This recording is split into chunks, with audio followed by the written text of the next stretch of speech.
क्या आप जानते हैं कि शुक्रवार के व्रत में की गई एक छोटी सी खटास की भूल आपके पूरे परिवार की सुख शांति को रातों रात शमशान बना सकती है।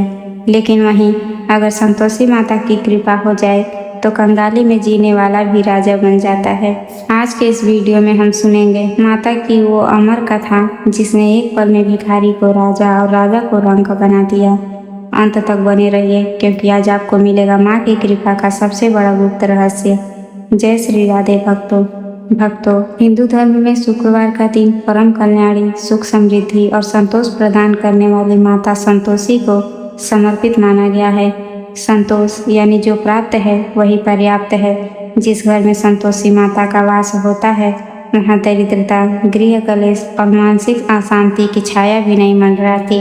लेकिन भक्तों, संतोषी माता का व्रत जितना फलदायी है इसके नियम उतने ही कठोर हैं। अक्सर लोग 16 शुक्रवार का व्रत तो रखते हैं लेकिन छोटी छोटी भूलों के कारण उन्हें व्रत का पूरा फल नहीं मिल पाता। इसलिए आज के इस वीडियो में हम केवल कथा ही नहीं सुनेंगे बल्कि जानेंगे संतोषी माता का जन्म कैसे हुआ, शुक्रवार व्रत की सबसे बड़ी सावधानियां और अचूक नियम, संपूर्ण पूजा विधि, संतोषी माता की प्रमाणिक संपूर्ण कथा और 16वें शुक्रवार के बाद किया जाने वाला सही उद्यापन विधान। अगर आप भी अपने जीवन से दुखों को मिटाना चाहते हैं तो इस वीडियो को बिना स्किप किए पूरा जरूर देखें और कमेंट में पूरे भक्ति भाव से लिखिए जय संतोषी माता। भक्तों, कथा शुरू करने से पहले आइए जानते हैं शुक्रवार व्रत के सबसे कड़े और महत्वपूर्ण नियम जिन्हें जानना आपके लिए बेहद जरूरी है। संतोषी माता के व्रत का सबसे पहला और सबसे कठोर नियम है खट्टा न खाना और न ही किसी को देना। शुक्रवार के दिन व्रत रखने वाले को नींबू, इमली, आमचूर, दही, छाछ, टमाटर, सिरका या किसी भी खट्टे फल का सेवन भूलकर भी नहीं करना चाहिए। न ही घर के किसी सदस्य को खट्टा खाना चाहिए और न ही बाजार से खट्टा भोजन घर में लाना चाहिए। यहाँ तक कि किसी को खट्टी चीज स्पर्श करके भी नहीं देनी चाहिए। यह व्रत लगातार 16 शुक्रवार तक रखा जाता है। इसके बाद 17वें शुक्रवार को उद्यापन करना अनिवार्य होता है। माँ संतोषी को गुड़ और भुना हुआ चना अत्यंत प्रिय है। इसके अलावा आप पका हुआ केला या कोई भी मीठा फल अर्पित कर सकते हैं। दिन भर निराहार या फलाहार रहें।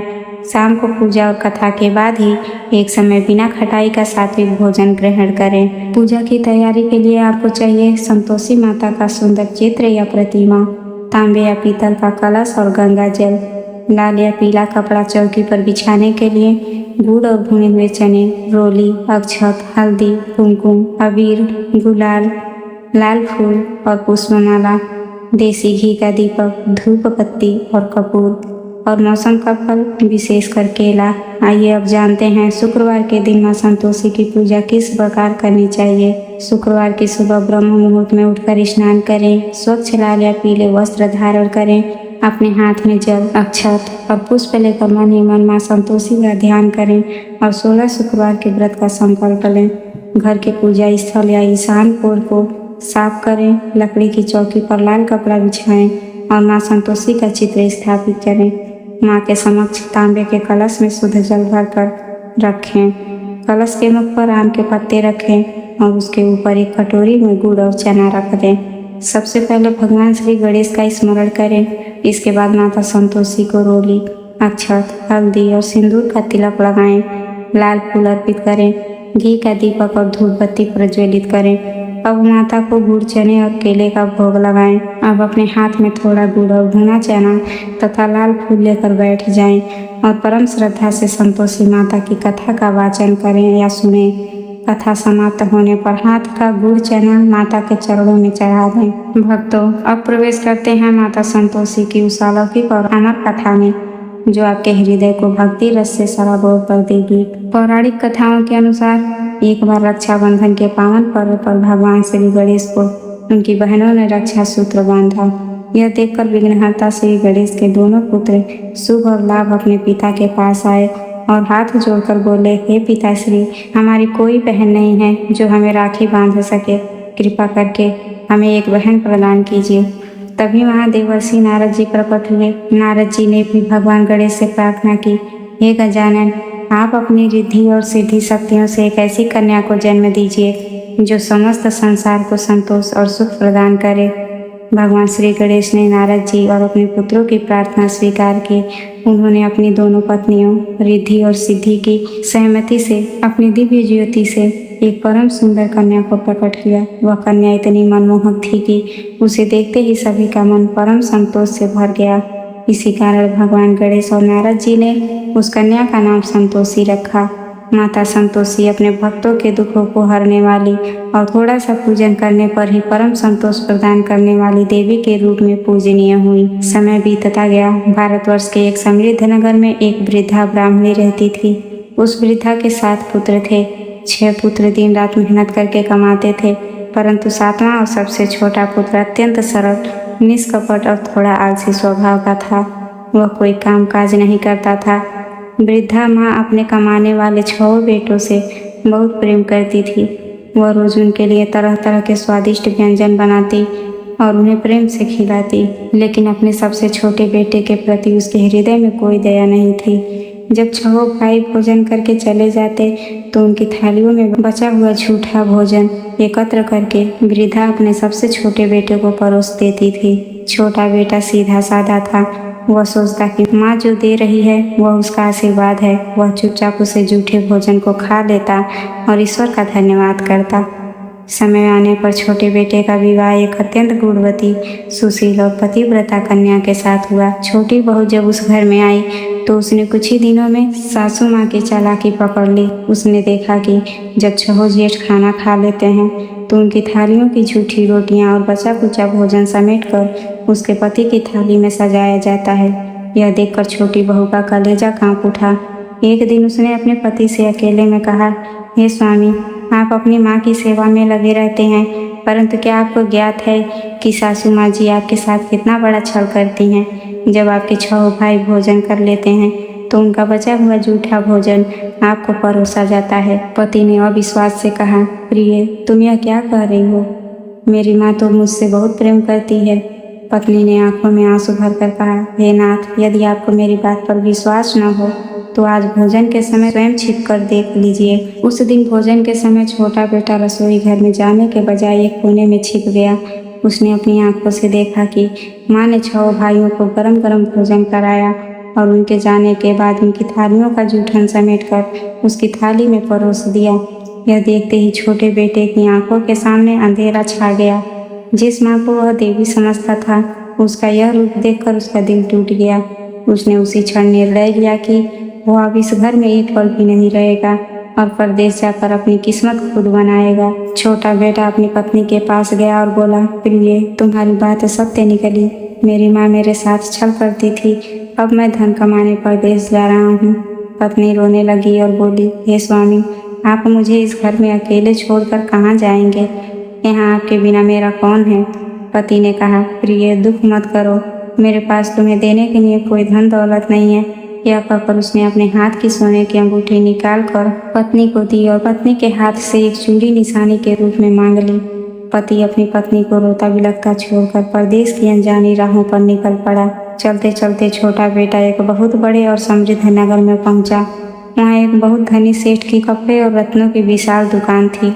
वह सीधा सेठ के पास गया और हाथ जोड़कर बोला, हे सेठ जी, मैं बहुत दूर से आया हूँ। मुझे काम की बहुत आवश्यकता है। आप मुझे कोई भी छोटा मोटा काम दे दीजिए। सेठ ने उसकी सरलता देखकर उसे दुकान पर रख लिया। छोटा बेटा बहुत ही ईमानदार, परिश्रमी और मीठी बाड़ी बोलने वाला था। वह सुबह से देर रात तक निष्ठा से काम करता। उसकी ईमानदारी से सेठ का व्यापार दिन दूना रात चौगुना बढ़ने लगा। सेठ उससे इतना प्रसन्न हुआ कि उसने उसे अपनी पुरानी दुकान का मुख्य मुनीम बना दिया और तिजोरी की चाबियां उसे सौंप दी। देखते ही देखते छोटा बेटा बहुत बड़ा धनवान बन गया। इधर घर में छोटे बेटे के चले जाने के बाद उसकी सासू और 6 जेठानियों ने छोटी बहू पर अत्याचार की सारी हदें पार कर दी। वे उसे खाने के लिए केवल अन्न के भूसे की सूखी रोटी देती थी और पीने के लिए फूटे हुए मटके में गंदा पानी देती थी।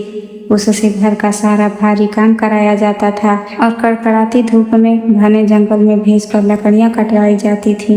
मासूम बहू जंगल में लकड़ियां काटते काटते अपनी फूटी किस्मत पर रोती और ईश्वर को याद करती। एक दिन जब छोटी बहू जंगल में लकड़ियों का भारी गट्ठर चुन रही थी तो उसने देखा कि एक सुंदर सरोवर के किनारे बहुत सी स्त्रियां स्वच्छ वस्त्र पहनकर पूजा कर रही हैं। बहू उनके पास गई और बोली, ये बहनों, आप सब किस देवी की पूजा कर रही हैं? इस व्रत का नाम क्या है और इससे क्या फल मिलता है? एक वृद्धा स्त्री ने मुस्कुराकर कहा, हे बेटी, हम संतोषी माता का 16 शुक्रवार का व्रत कर रहे हैं। इस व्रत को करने से निर्धन को धन, संतानहीन को संतान और बिछड़े हुए प्रियजन वापस मिल जाते हैं। व्रत का नियम यह है कि गुड़ और चने से माता की पूजा की जाती है और पूरे दिन खट्टा खाना या किसी को देना सख्त वर्जित होता है। बहू ने मन ही मन माँ संतोषी के चरणों में शीश नवाया और संकल्प लिया, हे संतोषी माँ, यदि मेरा पति परदेश से सकुशल लौट आए और मेरे दुख दूर हो जाएं, तो मैं भी आपके 16 शुक्रवार का व्रत पूरे उद्यापन के साथ करूंगी।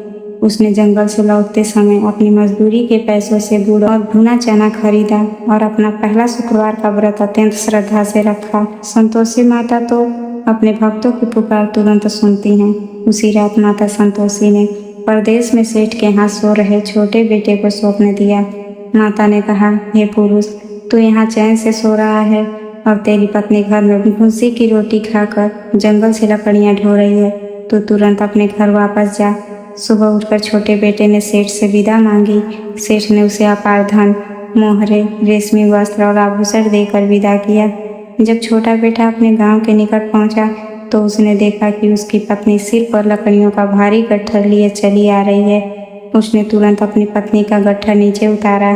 पत्नी अपने पति को सामने देखकर रो पड़ी। पति ने गांव पहुंचकर अपनी पत्नी के लिए एक विशाल और भव्य महल बनवाया। उसने अपनी पत्नी को रानी की तरह रखा और ढेर सारे दास दासी दे दिए। अब छोटी बहू के पास धन, वैभव सब कुछ था। यह देखकर उसकी जेठानियां जलन के मारे करने लगी। दिन बीतते गए और छोटी बहू ने बिना किसी विघ्न के अपने 16 शुक्रवार के व्रत पूरे कर लिए। 16वें शुक्रवार को उसने अपने पति से कहा, हे नाथ, आज माता संतोषी के व्रत पूर्ण हो गए हैं। आज मुझे उद्यापन करना है। आप 8 बालकों के भोजन और उद्यापन सामग्री की व्यवस्था कर दीजिए। उद्यापन के दिन छोटी बहू ने अपने जेठ के बच्चों और गांव के बालकों को खीर पूरी का भोजन करने के लिए बुलाया, लेकिन उसकी दुष्ट जेठानियों ने अपने बच्चे को छिपकर सिखा दिया, सुनो बच्चों, जब चाची तुम्हें खाना परोसे तो कहना कि हमें खीर नहीं खानी, हमें खट्टा खाना है। यदि वह खट्टा न दे तो उससे पैसे मांग लेना और बाजार जाकर इमली खा लेना। भोजन के समय बच्चे जिद करने लगे, चाची हमें खट्टा खाने को दो।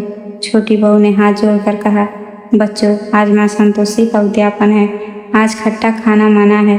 परंतु बच्चे नहीं माने और रोने लगे। बेचारी बहू डर गई कि कहीं बालक भूखे न चले जाएं। उसने बहलाने के लिए बालकों को कुछ पैसे दे दिए। बच्चों ने बाहर जाकर उन पैसों से इमली खरीदी और खा ली। खट्टा खाते ही माता संतोषी अत्यंत क्रोधित हो गई। माता के रुष्ट होते ही राजा के सैनिकों ने अचानक महल में धावा बोल दिया। उन्होंने छोटे बेटे को झूठे आरोप में गिरफ्तार कर लिया और उसकी सारी धन संपत्ति जब्त कर ली। एक ही पल में छोटी बहू पुनः सड़क पर आ गई। वह माता संतोषी की प्रतिमा के सामने गिरकर रोने लगी, हे माता, मुझसे कौन सा ऐसा अपराध हो गया जो मेरा हंसता खेलता संसार उजड़ गया। रात में माता संतोषी ने स्वप्न में दर्शन देकर कहा, हे पुत्री, तूने उद्यापन के दिन बच्चों को पैसे दिए जिससे उन्होंने इमली खाई। तेरा व्रत खंडित हो गया, इसलिए यह संकट आया है। बहू रोते हुए माता के चरणों में गिर पड़ी, हे माँ, मुझे क्षमा कर दो, अनजाने में मुझसे भूल हो गई। मैं अगले शुक्रवार को पुनः पूरे विधि विधान से उद्यापन करूंगी। मेरे पति की रक्षा करो माँ। माता संतोषी ने उसे क्षमा कर दिया। अगले ही सुबह राजा ने छोटे बेटे को ससम्मान रिहा कर दिया और उसका सारा धन वापस लौटा दिया। अगले शुक्रवार को छोटी बहू ने अत्यंत सावधानी से पुनः उद्यापन किया। इस बार उसने बालकों को पैसे देने के बजाय केले और वस्त्र भेंट किए। किसी भी बालक ने खट्टा नहीं खाया। उद्यापन पूर्ण होते ही आकाश से पुष्पों की वर्षा होने लगी। साक्षात माता संतोषी अपने मंद मंद मुस्कान वाले दिव्य रूप में प्रकट हुई। माता का रूप देखकर छोटी बहू, उसका पति और पूरा परिवार धन्य हो गया। माता संतोषी ने सभी को आशीर्वाद दिया और उनके घर को सदा सदा के लिए सुख, समृद्धि और शांति से भर दिया। तो प्रेम से बोलिए संतोषी माता की जय। भक्तों, इस कथा से हमें यह सीख मिलती है कि उद्यापन के दिन छोटी सी चूक भी व्रत को खंडित कर सकती है। इसलिए उद्यापन करते समय इन बातों का विशेष ध्यान रखें। 16 व्रत पूरे होने के बाद ही 17वें शुक्रवार को उद्यापन करें। उद्यापन में 8 लड़कों को भोजन कराएं। भोजन में केवल खीर, पूरी, हलवा, गुड़ और चना परोसें। भोजन में लहसुन, प्याज, टमाटर या आमचूर का प्रयोग गलती से भी न करें। उद्यापन के बाद बालकों को दक्षिणा में पैसे न दें। पैसों के स्थान पर उन्हें केला, फल, कॉपी, पेन या वस्त्र उपहार में दें। उद्यापन वाले दिन घर के किसी भी सदस्य को खट्टा भोजन नहीं करना चाहिए। तो भक्तों, आशा करते हैं कि आपको श्री संतोषी माता की यह संपूर्ण कथा और पूजा विधि अत्यंत लाभकारी लगा होगा। अगर आपको यह वीडियो पसंद आया हो तो इस वीडियो को लाइक करें, शेयर करें, कमेंट में जय संतोषी माता लिखना न भूलें। हमारे चैनल को सब्सक्राइब जरूर करें। माता संतोषी आप सभी की मनोकामनाएं पूरी करें, आपके घर में सुख समृद्धि भरें। मिलते हैं अगली वीडियो में, तब तक के लिए धन्यवाद।